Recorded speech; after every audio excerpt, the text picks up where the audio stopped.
Good morning students. देखिए बेटा, मैंने कल आपको करवाया था कि नेगेटिव सेंटेंस दो प्रकार से बनते हैं। जब हमारे रिपोर्टेड स्पीच डोंट या डजंट से शुरू हो तो उसे दो प्रकार से कर सकते हैं।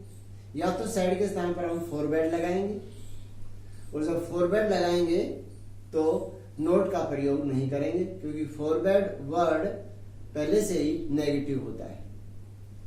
और यदि हम फॉरवर्ड न लगाएं तो साइड को बेटा एडवाइज में बदलेंगे और उसके बाद नोट टू लगाएंगे। क्या लगाएंगे? Note to.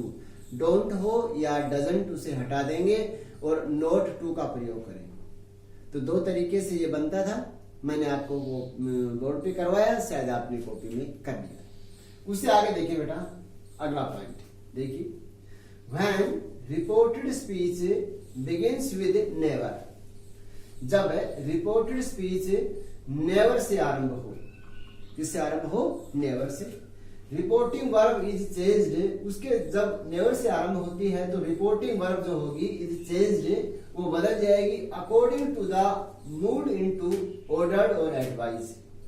यानी वाक्य के भाव के अनुसार, वाक्य के भाव के अनुसार रिपोर्टिंग वर्ब है वह चेंज होगी, या तो ऑर्डर्ड में होगी या फिर एडवाइज में होगी, या फिर एडवाइज में होगी। And two is used between never and the main verb. और कोमाज हटाएंगे तो उसमें जो टू का प्रयोग होगा वह नेवर और वर्ब की मेन वर्ब दी हुई है उसके बीच में प्रयोग करेंगे। अर्थात नेवर टू का प्रयोग होगा, नहीं कि टू नेवर करेंगे हम। ध्यान दें कि जब ऑर्डर्ड या एडवाइज लगा दिया उसके बाद हम कोमाज हटाएंगे तो कोमा हटाने के बाद नेवर टू का प्रयोग करेंगे। किसका प्रयोग करेंगे? नेवर टू का। तो देखिए, मैं आपके सामने अब एक एग्जाम्पल लिख रहा हूं। जैसे देखिए, the teacher said to the student,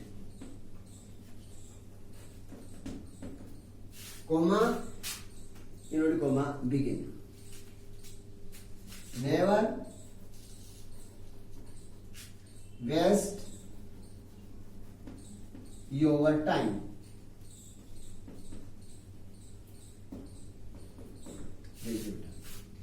क्या होता है? The teacher said to the student, comma and comma begin, never waste your time. तो देखिए, मैं साफ कर रहा हूं इसे और यहां मैं लिख रहा हूं ऊपर। देखें, देखिए क्या होगा? द टीचर, अब यहां सेड टू दिया हुआ है। अब हम इसका भाव देखेंगे, क्या बताएगा कि नेवर वेस्ट योर टाइम। ये क्या है? आदेश है या बेटा कोई सलाह, एडवाइज है? तो ये क्या है? एक एडवाइज है। और यहां सेड टू बदलेगा किसमें? एडवाइज में। किसमें बदलेगा? एडवाइज में। और क्या हो जाएगा? The teacher advised the students. The teacher advise the student. इतना हो गया। उसके बाद हम कॉमा हटाएंगे और मैंने बताया था कि टू का प्रयोग नेवर व वर्ब की फर्स्ट फॉर्म के बीच में होगा। ये हमारी मेन वर्ब यस दे रखी है और नेवर ईयर है, तो इसके बीच में लगाएंगे तो क्या लिखेंगे? द स्टूडेंट से नेवर टू वेस्ट। वेस्ट होता है खराब करना, व्यतीत करना, बेकार में गंवाना। Never to waste. अब योर हमारा सेकंड पर्सन आ गया। अब इसे बदलेंगे, किसके अनुसार बदलेगा? ये ऑब्जेक्ट के अनुसार। ऑब्जेक्ट क्या दिया हुआ है? स्टूडेंट्स दिया हुआ है। क्या दिया हुआ? स्टूडेंट। एक विद्यार्थी के बारे में बताया जा रही है कि अध्यापक ने एक विद्यार्थी से कहा था, यह ज्यादा नहीं है, सिर्फ अकेला है, इसलिए ये स्टूडेंट है, इसे प्रोनाउन क्या मानेंगे? ही आएगा। यहां ये योर है, पॉजिटिव केस है, ही का पॉजिटिव क्या आएगा बेटा? हिज हो जाएगा। Never to waste his time. देखिए, एक और भी तरीका है इसी का, सेम आ जाता है लेकिन थोड़ा बहुत परिवर्तन हो जाता है और आप इस बात को नहीं समझ पाते हैं और गलती कर बैठते हैं। जैसे the teacher said to the student, comma in comma begin.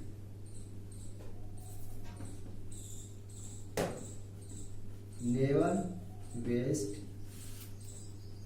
your time.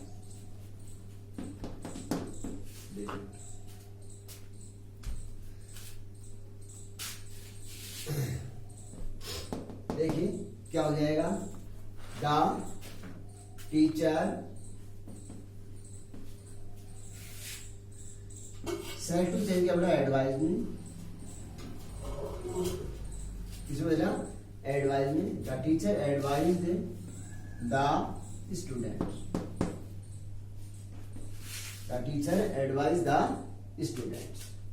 देखिए आप क्या करेंगे, फिर कोमा हटाएंगे और क्या लगाएंगे, नेवर टू का प्रयोग करेंगे, नेवर टू वेस्ट। अब यहां बेटा देखिए योवर है, क्या है, योवर सेकंड पर्सन है और किसके अनुसार बदलेगा, ऑब्जेक्ट। यहां ऑब्जेक्ट क्या दिया बेटा, स्टूडेंट्स दिया हुआ है, एक से अधिक विद्यार्थी। योर हमारा क्या है, सेकंड पर्सन है, पॉजिटिव केस। अब इसका पॉजिटिव है, ये बहुवचन है स्टूडेंट्स, इसे क्या मानेंगे, दे मानेंगे। क्या मानेंगे हम, दे। और यहां क्या आएगा फिर, दे का देयर हो जाएगा, THEIR, their time, their time. तो बेटा ये देखें आपका एक एग्जांपल और करवाया मैंने, उससे आगे देखें अगला पॉइंट। इफ देखिए बेटा अगला पॉइंट डालें, देखिए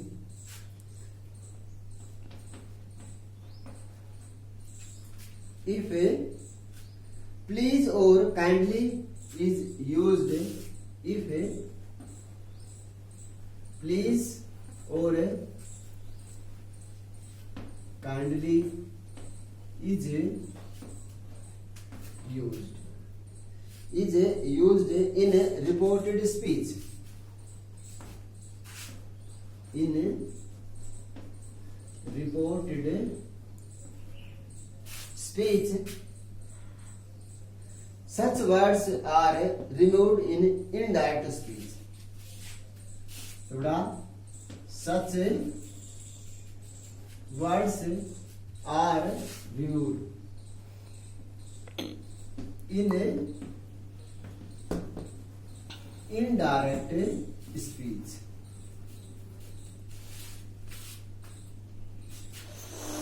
Indirect speech, and the reporting verb is changed, and the reporting verb is changed, and the reporting verb is changed into requested, into requested, and to is added before the main verb, and to is added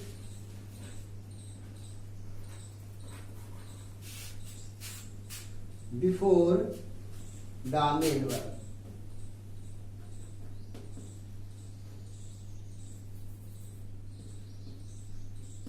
देखो क्या होता है, देखिए If please or kindly is used in a reported speech, बताएं यदि reported speech में inverted commas के अंदर प्लीज दिया हुआ हो या फिर काइंडली वर्ड दिया हुआ हो, तो क्या करेंगे, सच वर्ड यानी ऐसे वर्ड प्लीज और काइंडली ऐसे शब्द are removed in indirect speech, तो ऐसे शब्दों को इनडायरेक्ट स्पीच में हटा दिया जाता है, या ऐसे शब्दों को रिपोर्टेड स्पीच बनाते समय हटा देते हैं। And the reporting verb is changed, और जो रिपोर्टिंग वर्ब है उसे चेंज कर देते हैं इनटू रिक्वेस्टेड। जो सैड टू है उसे रिक्वेस्टेड में चेंज कर देंगे एंड टू इज एडेड और टू को जोड़ देंगे बिफोर द मेन वर्ब और मेन वर्ब से पहले टू लगा देंगे, अर्थात कोमास को हटाएंगे और क्या लगा देंगे, टू लगा देंगे।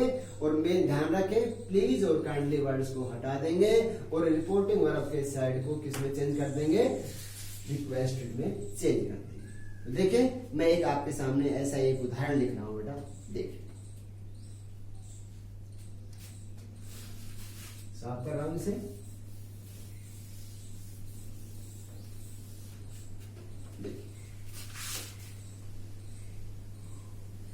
He said to me, देखिए बेटा, he said to me, comma, in comma begin, please bring me a glass of water. Please bring me a glass of water. देखिए क्या आएगा, he said to request me। बताते reported speech में ऐसे word आ जाए please या kindly, तो क्या करेंगे, उनको हटा देंगे। तो क्या हो गया, सेड टू को हमने रिक्वेस्ट में बदला, ही रिक्वेस्टेड मी और क्या लगाएंगे, टू लगाएंगे, टू ब्रिंग। ये बेटा मी है, मी हमारा फर्स्ट पर्सन है और फर्स्ट पर्सन का ऑब्जेक्टिव केस है। ये किसके अनुसार बदलेगा, ही के अनुसार बदलेगा। किसके अनुसार बदलेगा, मी, ही के अनुसार बदलेगा। और ही के अनुसार ये मी थर्ड है तो ही का क्या हो जाएगा, हिम। क्या हो जाएगा, ब्रिंग हिम ए गिलास ऑफ ए वाटर, गिलास ऑफ ए। तो बेटा आज का आपका होमवर्क यहीं तक है और इससे आगे के मैं और भी एग्जाम्पल करूंगा, बाकी वो मैं अगले वीडियोज में दूंगा। आज के लिए सिर्फ इतना ही है। Thank you.